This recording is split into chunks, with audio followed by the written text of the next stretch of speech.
Saluti marmai e ben ritrovati sul canale, sono Ben. Rieccoci al consueto appuntamento con le notizie settimanali sulla VR e sul gaming. Per prima cosa ringrazio Loris e Maurizio, supporter di questa settimana, grazie mille, e poi tutti i nuovi iscritti, tutti voi che guardate i miei video per intero e che grazie all'attivazione di tutte le notifiche cliccando sulla campanella non ve ne perdete neanche uno. E infine grazie per i like, per i commenti e le condivisioni dei miei contenuti. Grazie anche a chi utilizza i miei link in descrizione nel primo commento, link per l'acquisto di Quest 3 e altri visori su Amazon, oppure link per avere sconti su vari accessori per visori di Kiwi Design, Cyber VR, VR Cover, lenti protettive VR Rock e molto altro. Insomma, date uno sguardo. Non perdiamo altro tempo, partiamo subito con le notizie. Ricordate quella fichissima versione di Doom in VR che quest'estate arrivò su Quest, che si chiama Dead Hook? Bene, preparatevi perché sta per uscire la versione Steam e PSVR 2 e non solo vi porterò il gameplay della versione PC e il confronto grafico tra la versione PC e Quest, ma se sarete abbastanza bravi regalerò la chiave per la versione PSVR 2 a uno di voi. Per avere la possibilità di vincere la chiave non dovete fare altro che ammettere la sconfitta di PSVR 2, visto che a dicembre è stato letteralmente distrutto dalle vendite di Quest 3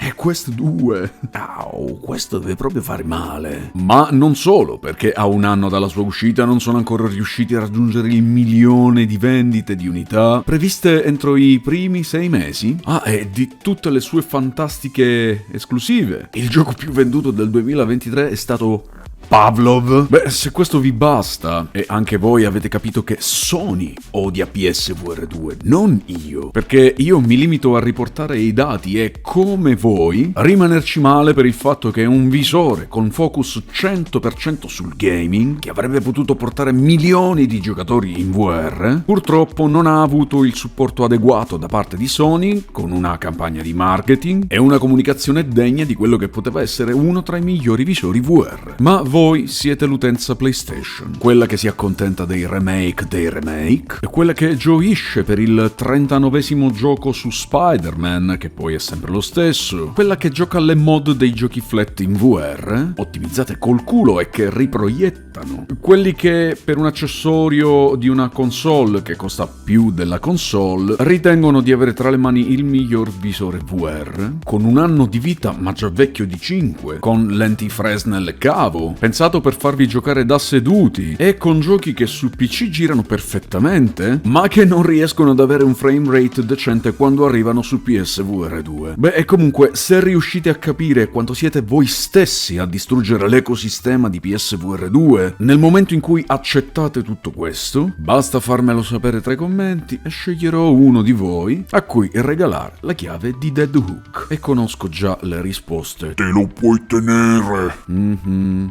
Siete mai stati all'interno di un'arena piena di robot assassini a bordo di un gorilla meccanico da 5 tonnellate? È il momento di provare questa esperienza con Underdogs VR, un roguelike che vi mette alla guida di un mech per affrontare orde di nemici e boss, avanzando un'arena dopo l'altra finché avrete forza, perché trattandosi di un roguelike, prima o poi creperete. Underdogs è disponibile dal 26 gennaio su Quest e Steam VR e la versione Quest è eccezionale. Quindi, se volete, guardate la recensione che ho pubblicato qualche giorno fa e utilizzate il link che trovate nella descrizione e nel primo commento della recensione per acquistarlo al 25% di sconto. Buon divertimento. Accidenti ragazzi, proprio tutti vogliono contribuire al successo di Apple Vision Pro, un visore, anzi no, il visore che salverà la VR, grazie a tutti questi partner che stanno scalpitando per fare delle app per supportare. YouTube e Netflix hanno già dichiarato che non faranno app spaziali per Vision Pro. Ah no?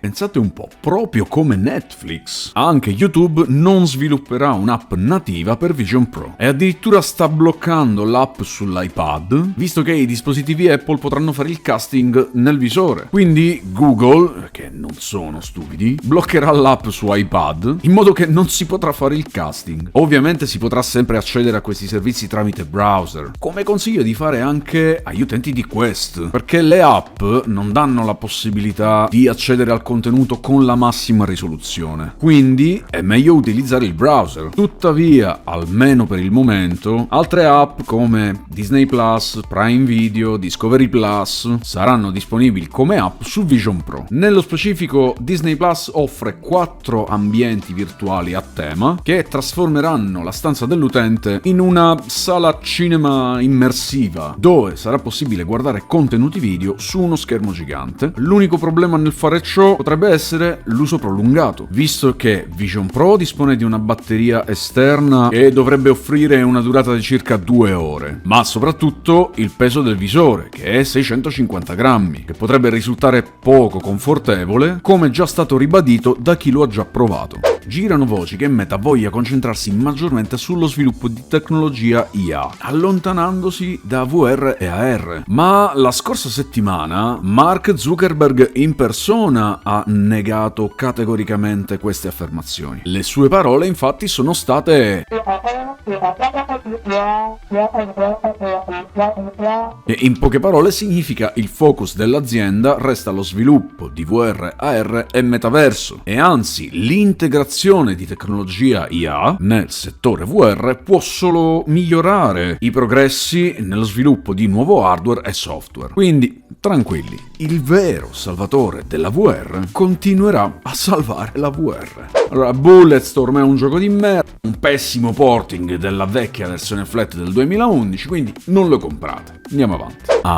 Dimenticavo, per chi non credesse al fatto che Pavlov è il gioco più venduto su PSVR 2 nel 2023, eccolo qui. Giuro, non gliel'ho detto io di fare stata bella, eh. Io non ce l'ho neanche Pavlov. E non per infierire, ma Horizon Call of the Mountain è proprio lì, appena sopra Job Simulator. Un brutto colpo, lo so. Pazienza, sarà tutta gente che non apprezza l'Alyx di PSVR 2. Resolution Games, sviluppatori di quel gioco pazzesco che è Dimio, il miglior gioco RPG da tavolo in VR, stanno sviluppando un Dungeons and Dragons in realtà virtuale. Io credo che questo sia il sogno di milioni di giocatori nel mondo e credo che siano queste le giuste strategie per portare più utenza in VR, cioè lavorare sulle nicchie. PSVR 2, per esempio, ha spinto molti utenti a comprare il visore per giocare Gran Turismo 7, sim arcade di guida giocato da un tipo di utenza specifica di PlayStation, quindi non un gioco di massa, e credo che lavorando sulle nicchie si possa raggiungere un tipo di utenza diversificata in VR che spinga diversi generi. Ora, Dimio è già un gioco di nicchia, a sua volta all'interno di una nicchia che è la VR, e con Dungeons and Dragons si potrebbe aumentare vertiginosamente questo tipo di utenza. Speriamo solo che facciano lo stesso lavoro eccellente che hanno fatto con Dimio. Mi raccomando, continuate a seguire per gli aggiornamenti su questo gioco. Il fenomeno Ghost of Tabor cresce e raggiunge la piattaforma Quest dopo quasi 2 anni e dopo aver raggiunto 10 milioni di dollari. Su AppLab conta già 100.000 giocatori, mentre complessivamente su tutte le piattaforme ci sono oltre 500.000 utenti che ogni giorno affollano i server. È un peccato che questo gioco abbia già i numeri per essere il miglior survival shooter looter militare, definibile come la versione VR di Escape from Tarkov, che però ha ancora molte lacune e problemi sul piano tecnico, nonostante gli sviluppatori però siano molto attivi. Per chi volesse provarlo, al momento è disponibile su SteamVR AppLab con cross-buy alla versione PC Meta e a breve arriverà ufficialmente nello store Quest, ma sappiate che è in early access con tutte le limitazioni e i problemi che derivano da questo status, e affrettatevi perché dopo il 31 gennaio è previsto un aumento di prezzo da 20 a 25 euro. Per la versione Meta vi lascio il link per l'acquisto col 25% di sconto. Ragazzi, prepariamo a rivivere la tragedia del Titanic in chiave horror, perché il 2 febbraio arriva Titanic A Space Between. Non ne sono sicuro, ma qualche anno fa girava una versione flat, una demo in versione alfa alfa, ma non sono sicuro si tratti dello stesso sviluppatore. Comunque, una versione VR è in arrivo. Il titolo era già molto claustrofobico in flash, per i corridoi stretti, la pianta labirintica della nave che vi fa perdere continuamente, e in certi momenti il protagonista vivrà gli istanti in cui l'acqua inizia a farsi strada nei vari settori della nave. Ci saranno scene in cui ci ritroveremo con l'acqua letteralmente alla gola, e vivere tutto questo in prima persona sarà sicuramente un'esperienza emozionante oltre che terrificante, soprattutto perché, come se non fosse abbastanza, il tutto è inserito all'interno di una storia horror, quindi dovremo vedercela anche con fantasmi e fenomeni paranormali. Quindi mi raccomando, segnate la data sul calendario, 14 febbraio su visori Quest, e successivamente, non si sa però ancora quando, su PSVR 2 e PC VR. Dunque, gli sviluppatori di Rec Room stavano pensando di portare l'app social su PSVR 2, ma si sono resi conto che non sarebbe stato economicamente conveniente. Rec Room è già disponibile su tutte le piattaforme, c'è anche una versione flat su PS5. Le parole del CEO sono state: ci abbiamo pensato, ma non abbiamo trovato un modo per renderlo economicamente sensato e non riusciremmo a giustificare il costo per questo porting in base ai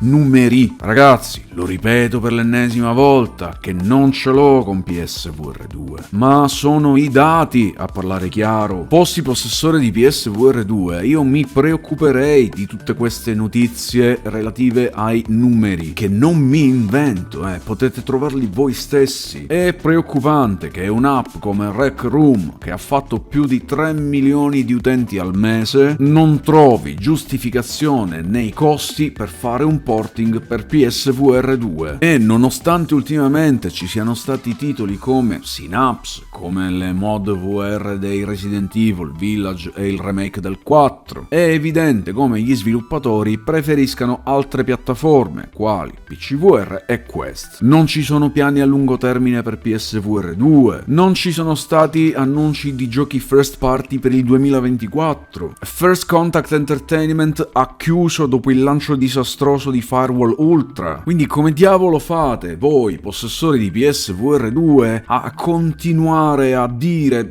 tutte le stronzate che mi dite tra i commenti? Vi rendete conto che siete stati abbandonati dopo neanche un anno? Tra un mese lo fa un anno. Io dico complimenti per la vostra fede, ma qui i numeri e quello che sta succedendo parlano chiaro, e prima accetterete questi dati iniziando a lamentarvi di questa cosa e a pretendere che Sony faccia i giochi per un visore che avete pagato più della console e che li faccia bene. E prima forse Sony deciderà di fare qualcosa per salvarlo sto PSVR 2, perché con un primo anno così quanto volete che arranchi ancora questo visore? Meta potrebbe essere sul punto di portare gli avatar codec su Quest. A dirlo sono alcune stringhe trovate all'interno dell'ultimo firmware dai data miner. Ma se questo non ha nessun tracciamento di occhi e volto e Quest Pro non ha la potenza per creare degli avatar così realistici e trasmetterli in tempo reale, quale potrebbe essere questo visore per il quale sono state inserite queste stringhe nell'ultimo aggiornamento? L'anno scorso fu lo stesso Bosworth a dichiarare che, nonostante i progressi nella ricerca su questa tecnologia, ci sarebbero voluti anni prima di svilupparla e portarla sui visori. La chiave potrebbe risiedere proprio in quella ricerca e sviluppo di intelligenza artificiale di Meta. Infatti, pare che abbiano trovato un metodo per tracciare il labiale e i volti senza bisogno di telecamere. Tramite i microfoni, l'IA sarebbe in grado di ricostruire non solo il labiale, ma anche le espressioni del volto attraverso una rete neurale. Sarebbe davvero fantastico, ma invece è più probabile che Meta stia già lavorando a un Quest Pro 2,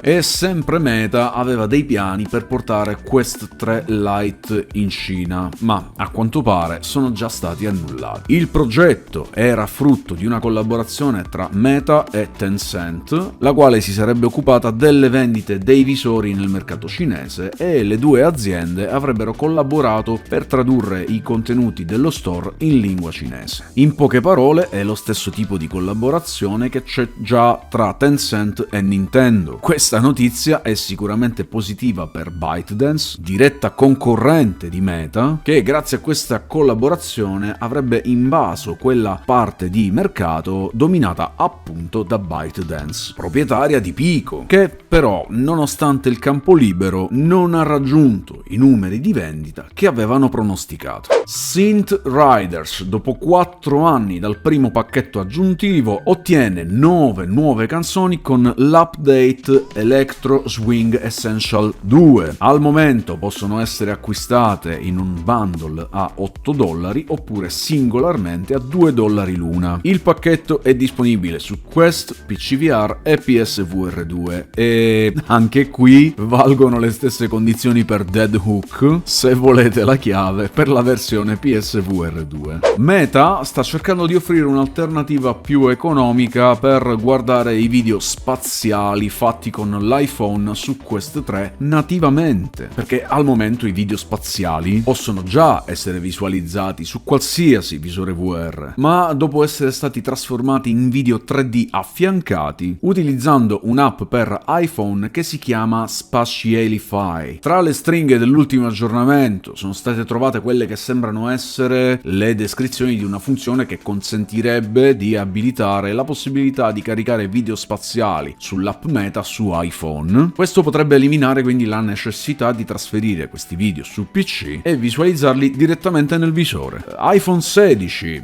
in arrivo a fine anno, dovrebbe poter catturare video spaziali, quindi questo aumenterebbe il numero di creatori di contenuti 3D da poter visualizzare in VR. Ebbene, queste erano le migliori notizie settimanali su VR e gaming. Ci vediamo tra i commenti per discutere degli argomenti trattati. Vi ricordo di dare uno sguardo ai link in descrizione e nel primo commento. Like, iscrizione e continuate a seguire attivando tutte le notifiche. Grazie per la visione completa, da Ben è tutto. Ci vediamo alla prossima. Un saluto Marmaglia.